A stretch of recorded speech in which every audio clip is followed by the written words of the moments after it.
Good morning, everyone, and welcome to Fuel for Success. This is episode number 140. Sorry, I almost lost my place there in my intro. It's good to see everybody on here today. This is Tuesday morning. I'm excited because every Tuesday we talk about life coaching issues like personal finance and just success in general, and we're going to cover those topics today.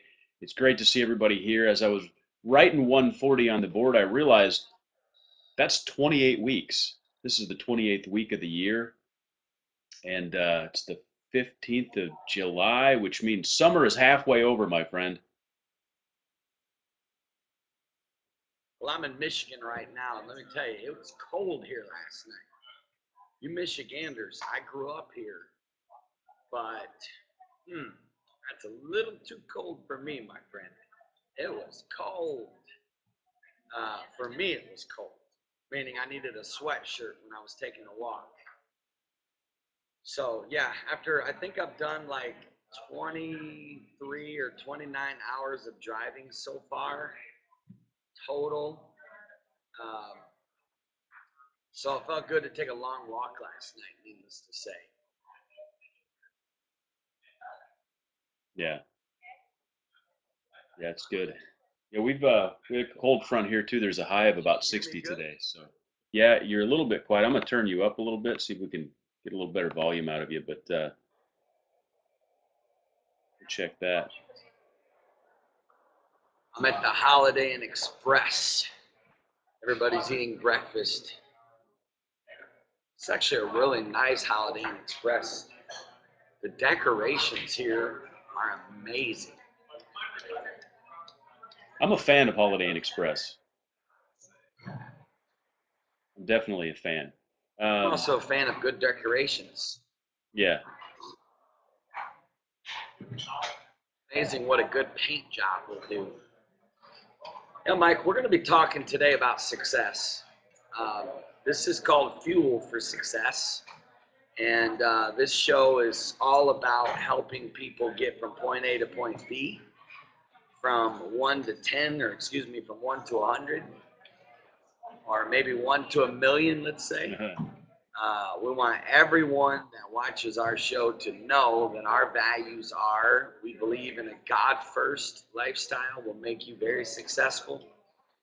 But you also need to take care of your health, you need to take care of your spiritual life, your health, your finances, your family, your relationships.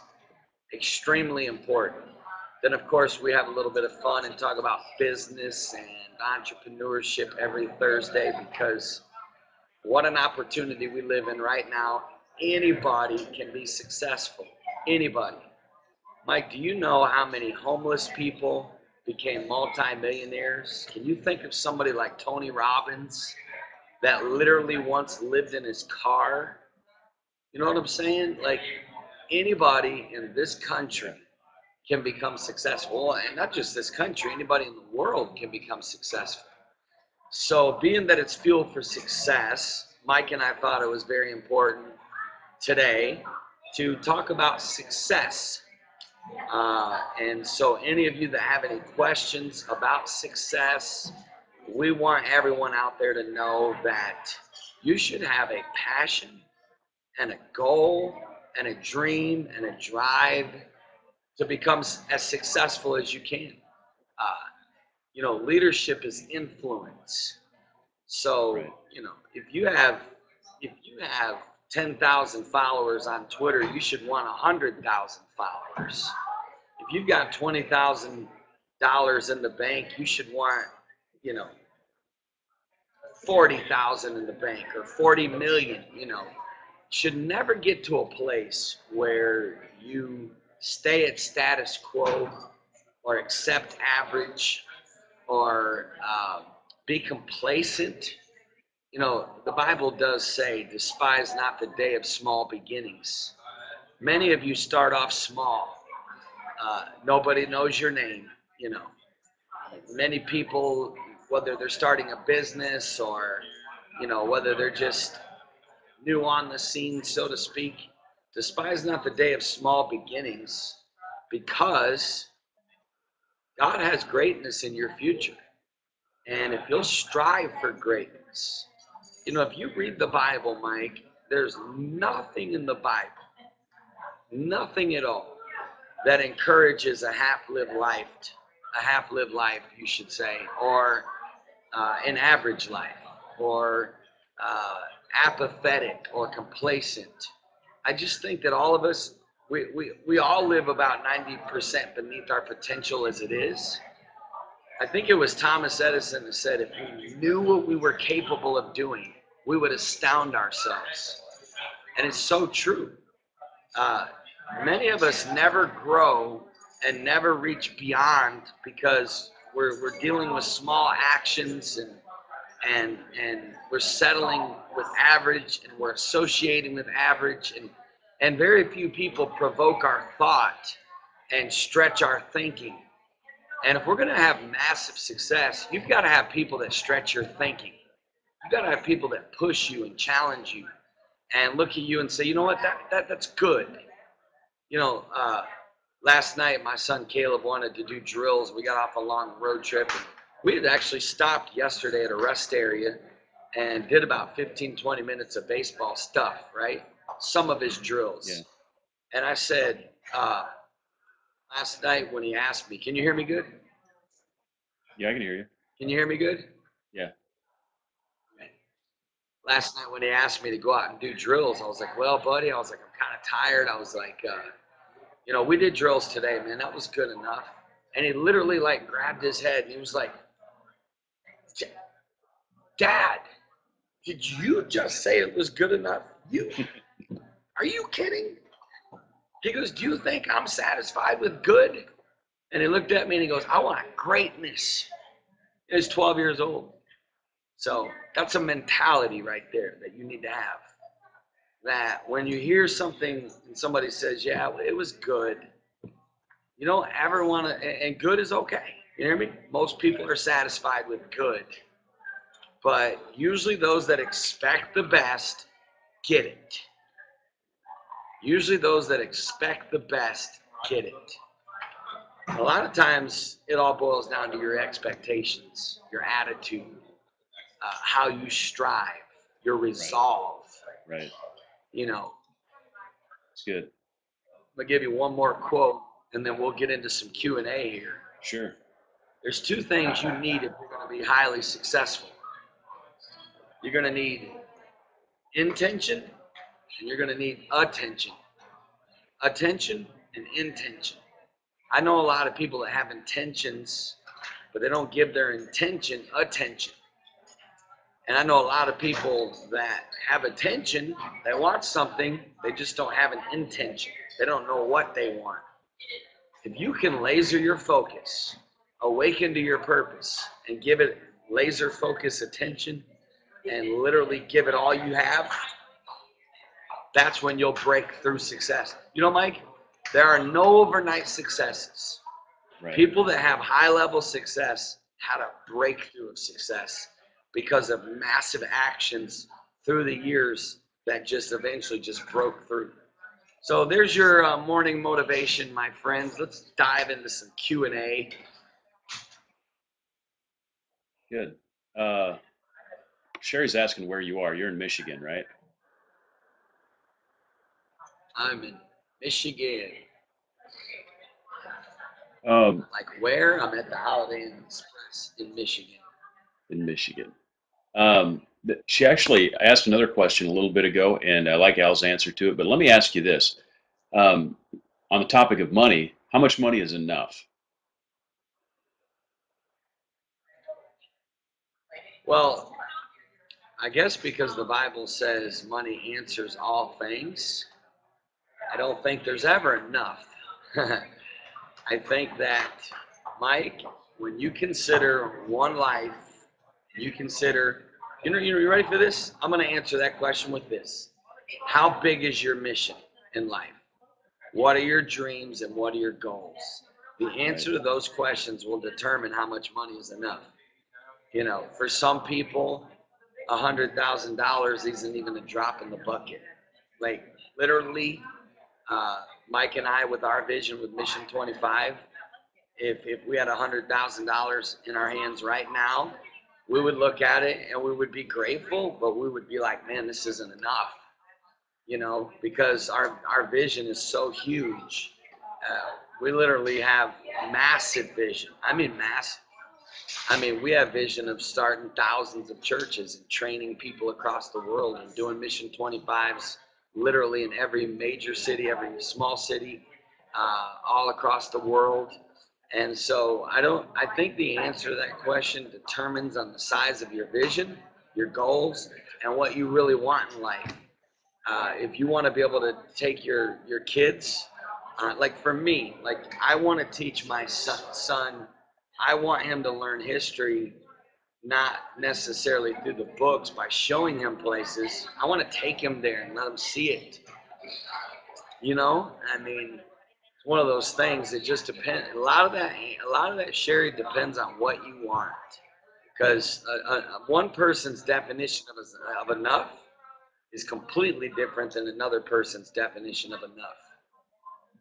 Mother Teresa could have never done what she did if she had only had $1 million.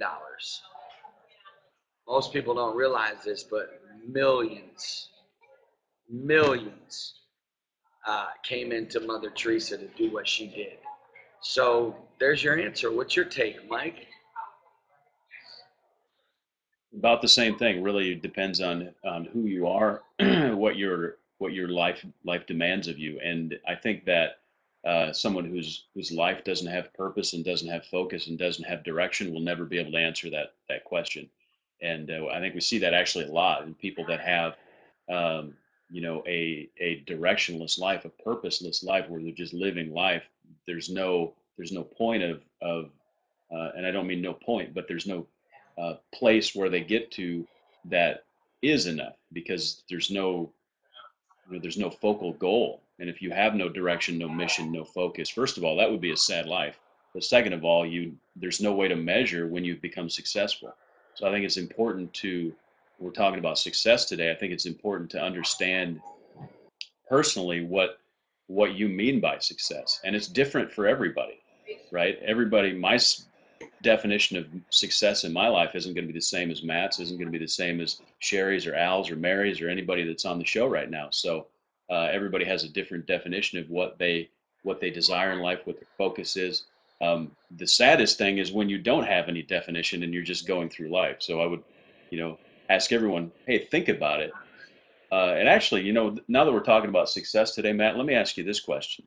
Um, we talk about, and we, of course, with Fuel for Success during the show, we have, multiple pillars of success in life, from spirit to finance, health, relationship. If What's the importance of, well, first of all, how do I get to the place where I can uh, figure out like where I need to focus? I think it's hard for a person to focus on all areas at once. How do I determine, in my life, how can I take an account of myself and say, okay, this is where I need to focus now to really hit my goals, to be successful, um, across the spectrum of different Mike, things most that you people can do don't in your go life, different. inside. Yeah. Most people don't go deep right here. Most people never really truly um, discover why they were born and really truly discover their purpose. Most people literally, like you said, they're very distracted. They have no focus. They have no single purpose. They have no big vision. So I think what I would do if I were you, and I did this actually, and it changed my life. I literally sat down and I wrote on my iPod, what do you want most? And I made myself answer it without justifying and without thinking of how or worrying how it was going to happen. Like I made a very clear description of what I wanted my life to look like in every area. And it was probably 4 pages, Mike. And the more I got into it, the clearer I became. Now, at the time of me writing it, it totally enlarged my vision because, like I said, I gave myself permission to do this, even though at the time I didn't even believe it was possible because you have to your mind has to stretch with your goals and your vision and your dream, and you've got to literally, like the Bible says, as a man thinketh, so is he. You've got to be able to think, you know what, this is possible. I will have this one day. And for me, Mike, finding out what I want, really want, in every area of my life helped me to know what I need to focus on. Because what I do today determines what my life is going to look like 1, 2, 3, 4, 5 years from now. And what I want 1, 2, 3, 4 years from now is clearly defined. And because of that reason, I'm able to maintain a focus. Uh, and you have to start. You have to start.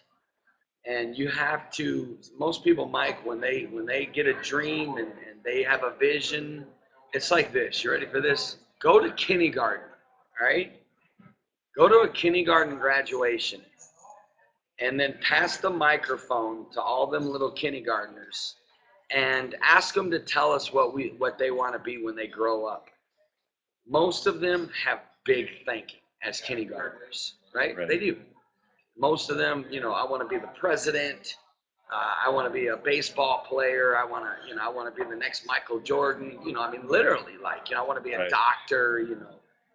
All these big dreams as kindergartners, right?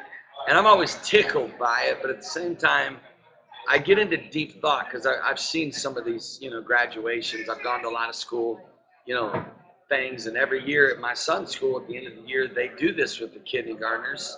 And for the last, God have mercy, I guess, last 5, 6 years, I've watched that, and I've always thought, if I could get to those kindergartners and I could protect their mind until they were 18 from all the negative, self-limiting beliefs and the negative people and the average people that they will just by nature associate with.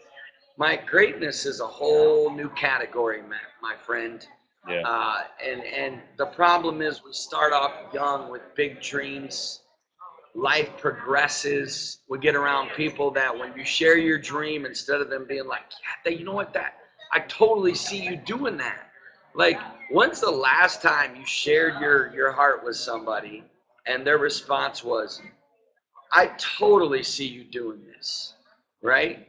In fact, it's usually the opposite. It's kind of weird looks, get a little weird vibe. It's kind of like, Mike, it's probably best for you to think more realistic.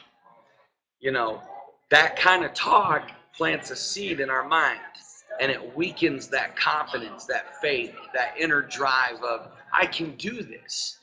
And as life progresses, that's why you have so many aimless teenagers. How do you get from kindergarten, okay, where you have this big dream, to now you're 16 and you ask the average 16-year-old, hey, what do you want to do with your life? I asked some this weekend because I love teenagers, right? And I asked probably 4 or 5 of them, hey, what do you want to do with your life, man? And it's astounding to me how many of them are like, literally, they're like, oh no. Like, come on, what do you mean you don't know? What's your heart beat for? Problem is their heart beats for something. They don't want to verbally admit it because it's been shot down so many times. And through the years, because they haven't read, maybe they haven't been around positive people, maybe they haven't applied themselves to personal growth, maybe they haven't been around big thinkers and people that were striving for greatness. You become what you Right. associate with, and through the years, because all they associate with average people, most kids don't read books. Most kids have never read a personal growth book. I'm not talking about a book in history or science. I'm talking like how many 12-year-olds have that have read Think and Grow Rich or How to Win Friends and Influence People? It doesn't happen. And because of that reason, when these kids get into high school, they don't even, not only do they not know what they want to do, it's deep inside, they once knew, they're afraid of it now. They don't believe they can do it. And they're sure not going to admit it. Very few teenagers really know where they're going. And when I find one, I'm always like, you know what, he's got it. And usually there's a common denominator. They think big, they have written goals, they read, they strive. How many teenagers, Mike, that I've been around that never asked me one question. Imagine that. I tell my son all the time, don't you ever get around somebody that's been successful and not ask them a question. I don't care what it is. I mean, if you meet someone that's been the chief of the fire department for 20 years, you better be picking his brain about leadership. You know, I mean, I mean that. Like, Right.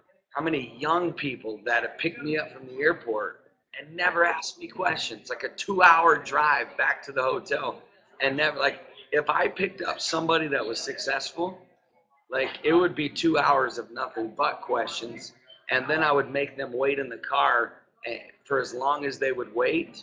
And before I would shut the door, I would say, hey, I have one more question, you know, because Right. that hunger, man, that hunger to grow, that hunger to that passion is missing in so many people's lives.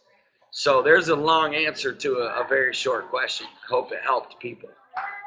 Yeah. And I would say, on the other side of that same equation, be sure to encourage people. Check yourself when somebody shares their dream with you. Be the kind of person that encourages them and says, "Yes, absolutely. How can I help you get there?" Or "I believe in you." Just simply telling someone "I believe in you" is so powerful. People are so quick to be negative and point out the problems and the issues and all of those things. Don't be like that. Be a positive force in their life and encourage. And somebody mentioned that in the chat, so I definitely agree with that. Did everybody lose Matt or just me?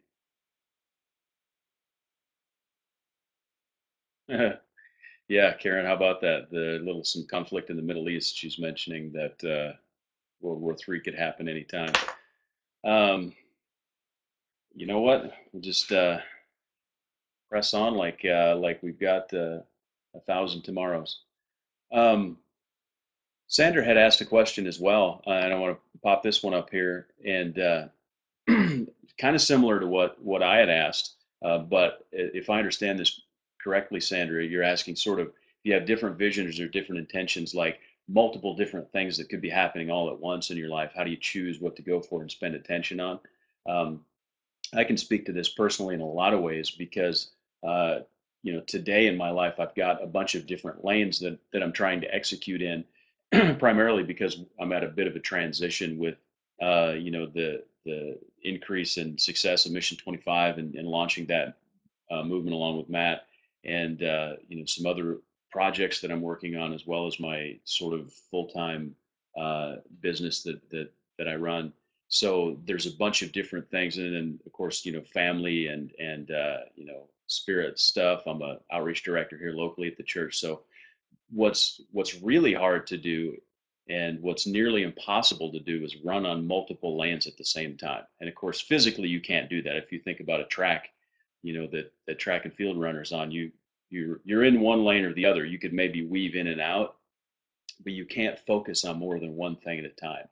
And so I'm actually in the process today of trying to eliminate things, but sometimes it's hard to get out of a lane. You sort of have to hop back and forth between them because you've got commitments, people are counting on you, that sort of thing.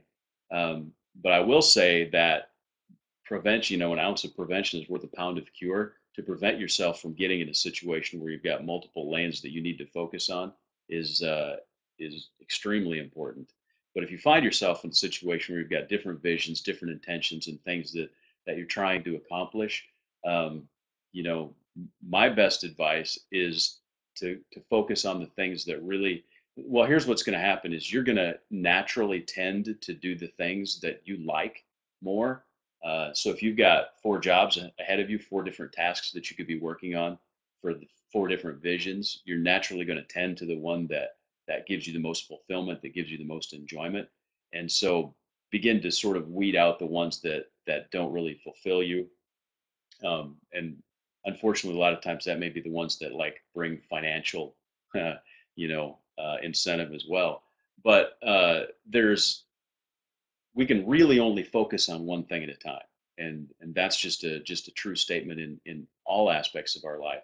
Even though we try to multitask. A great book is The Myth of Multitasking. If you haven't read it, it's like a 1.5 hour read. Really blows away the notion of multitasking. Now, and really illuminates the difficulty in the human mind of task switching, which is really what multitasking often is. And sometimes we feel very productive and very busy when we feel like we're multitasking, but the reality is that we're not uh, really accomplishing as much as we feel like we are, because we're spending a lot of time, a lot of mental cycles switching between tasks. And I'm sort of going off on a tangent here, but it applies and that's in like in the micro. Like if I'm sitting here and I've got four, including my phone, five screens in front of me, to do the work that I do with my computers and my all of my devices. I can only really focus on one thing at a time. And we live in a world of ultimate distraction, right? I'll be working on one thing, and I'll get a distraction from my phone. I get a distraction from an email. Somebody will ping me on a social media site, and each one of those things, and it's extremely relevant for me as a software developer and that sort of thing, because there's a deep level of focus. Sometimes it has to be, that I have to have in order to do my job, and so I can feel the effects of each of those interruptions, but and which is fortunate for me, but most people can't immediately feel the effects of those interruptions as much as I do, just because of the nature of my work. So let's say you're doing sales. Let's say you're a salesperson. Those interruptions also affect the flow of your mental state and the flow of the productivity that you have when you're doing whatever it is that you're working on, even though you may not feel it immediately. But the mental effort in switching those tasks does have an effect on your overall productivity. It reduces how much you can do. I read the book. There's a great exercise in there that will open your eyes to it. It's like $7. It's like an hour and a half read. Order it. I'll put the link up at the end of the show on the archives as well. Um, but I hope that helps, Sandra. Um, I'm going to go to Sherry's question here. This is a great one. What should you do when husband and wife have different dreams? Uh, well, if the horse is already out of the barn, right? In other words, you're already married. Now you have different dreams. Uh, if you're not married yet, that would be something that you definitely want to talk about during the courting process and figure out. If you're looking to marry someone, hey, they have similar dreams to what I have. I think that depending on how widely divergent they are, uh, I'm a peacemaker, so I naturally tend to say, hey, let's find some common ground. Let's figure out how we can accomplish both of these dreams. And even if, and here's what's interesting. What's interesting is my wife and I have very similar dreams. We have similar goals. We're both extremely involved in ministry, highly involved in Mission 25 and some other things. And we have, from a macro level, we have the same dreams and the same goals. But when you get down into the details, there are some differences, and there's always going to be some differences because people look at things differently. She's got a totally different family background than I do, not totally different, I guess, in the grand scheme, but somewhat different than I do. And uh, we have different life experiences, and so we even look at how we want to accomplish our dreams and goals differently. And so there's always I don't know if I call it drama, Al, but there's always some level of tension between and I don't mean tension in a negative way. I mean it literally in the fact of, um, tension can be a good thing, right? I mean, without tension, a guitar won't play. Uh, but there's some tension between what I see as a dream and a goal and what she sees as a dream and a goal, and that's where the power of communication comes in. Because with communication, you can begin to bridge those gaps and figure out how do we get where we want to go. Because if I'm pushing towards what I see as the dream and the goal, even though in the macro it looks like the same thing, we need to get down in the details and figure out, okay, from a communication standpoint, communicate, figure out what the details are of where she wants to be, where I want to be, right? And then try to find a way to get there, because nothing would be worse than getting to what you think your goal is and your spouse is unfulfilled because that wasn't what she had in mind. So the big answer, Sherry, is communication. And someone mentioned prayer. Definitely. Oh, that was you. Um, Definitely prayer. But communication is in any relationship. Of course, we always boil down to that. But I think, and talk about it, because it may actually seem from a macro like they're different, and at the end of the day, there's a lot more overlap than you think there is.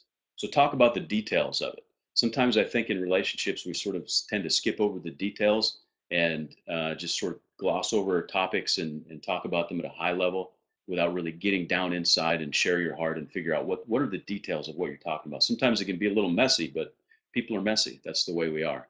So. Um, Vastly different dreams. That's an interesting one, Sherry. I think we may need to know a little more detail about it. Unfortunately, right now, and maybe shoot me an email, Mike@mathematics.com, and I can see what our take is on it. Unfortunately, we're out of time right now. I think Matt must have lost his network connection, but shared some amazing things.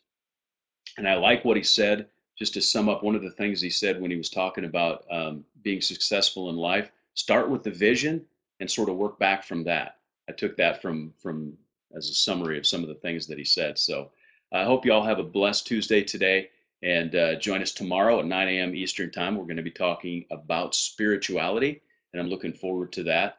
And any of you all that registered for the webinar tonight, we'll see you on that as well at, I think, 9 p.m. Eastern Time is when that's scheduled for. We're going to be talking about why outreach doesn't work. If you haven't, go to growthischurch.com. You can click on a link to register for the webinar tonight. And God bless you all. It's been awesome, and we'll see you tomorrow morning at 9 a.m.